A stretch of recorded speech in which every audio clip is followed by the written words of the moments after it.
can you tell us a little bit about yourself, please? So I'm Robert Murray. I've been a psychiatrist at the Maudsley Hospital and the Institute of Psychiatry, actually since God was a boy, or a long time ago.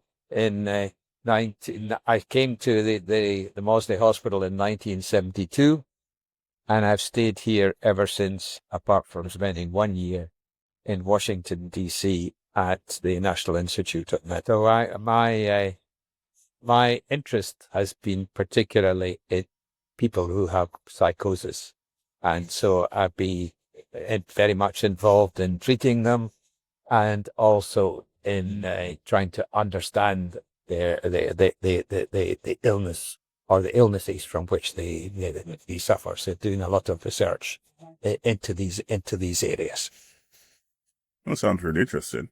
Can you let us know what you've enjoyed so far in your career in psychiatry, and what has been your greatest achievement so far?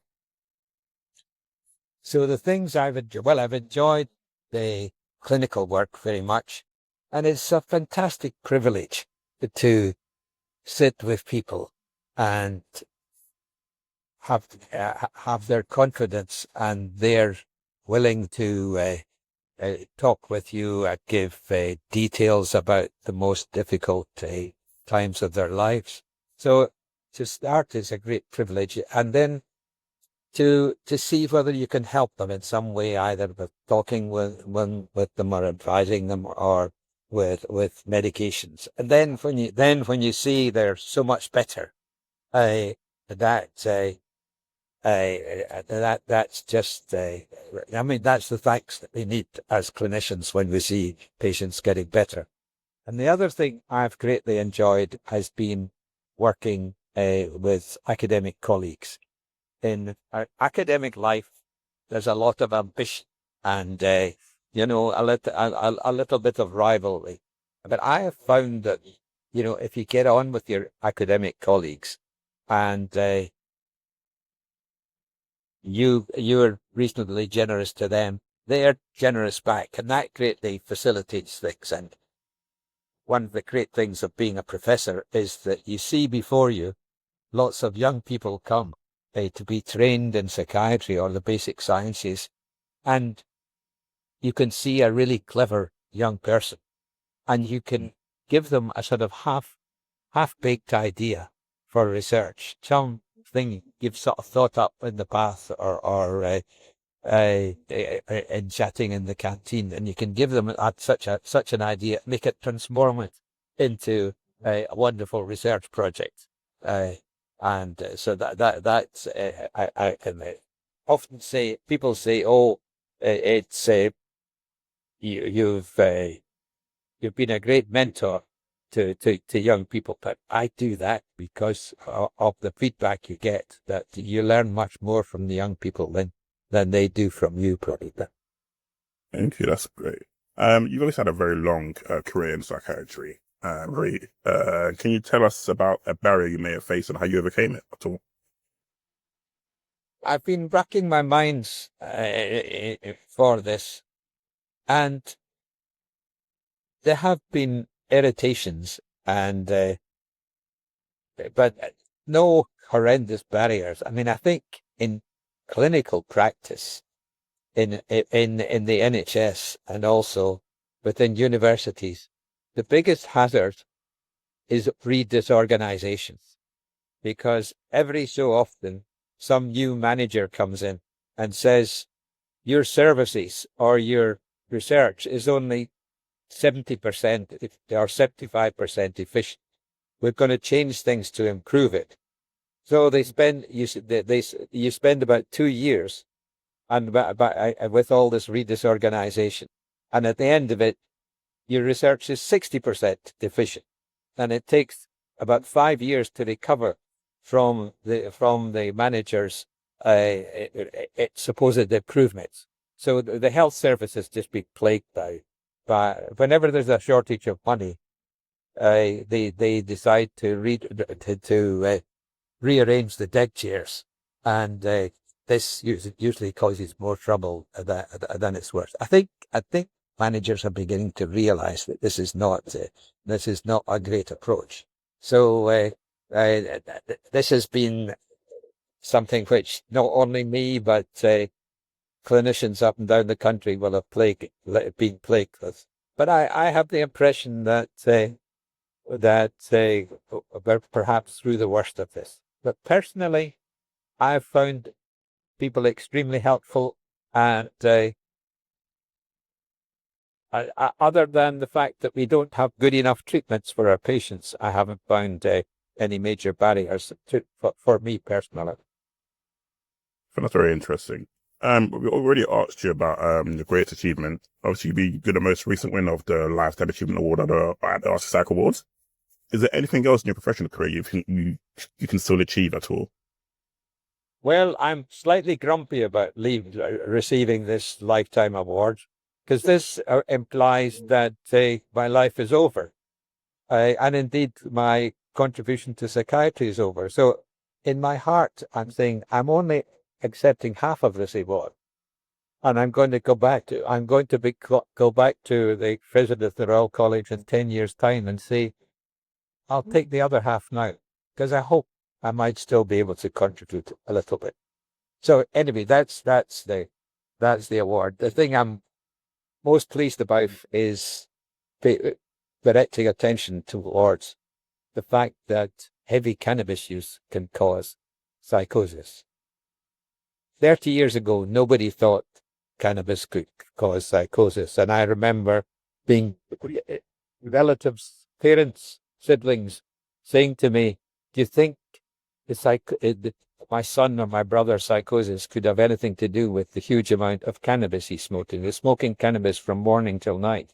And I would say, no, there's no evidence that cannabis can cause this. But then we heard so much about this, we started researching it and published our first paper in 2002. And since that time, it's become increasingly obvious that a big cause of psychosis and schizophrenia-like illnesses is a heavy consumption of high-potency cannabis. And of course, cannabis is becoming more potent every year. And when back in the day, in the 60s, cannabis contained 3% THC. Now in the UK, it contains just under 20%. You go to Colorado or California, you can get 60 or 80 or 90% THC. So this is quite a different drug.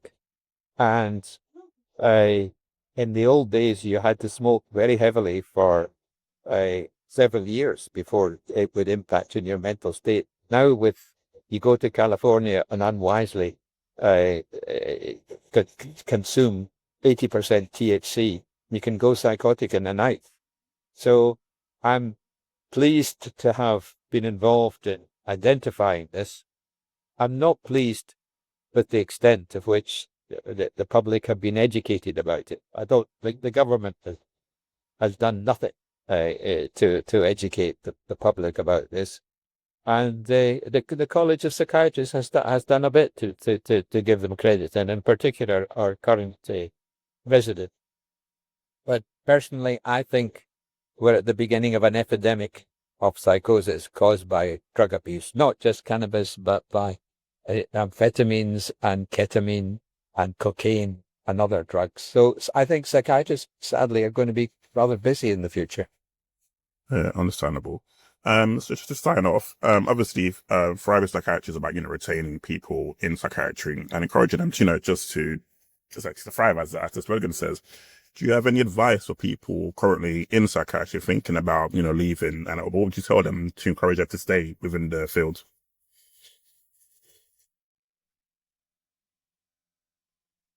Well, I think people often get dispirited by what surrounds patient care, going to lots of meetings or having services cut and not being able to provide the best care. And I think that is it's the difficulty.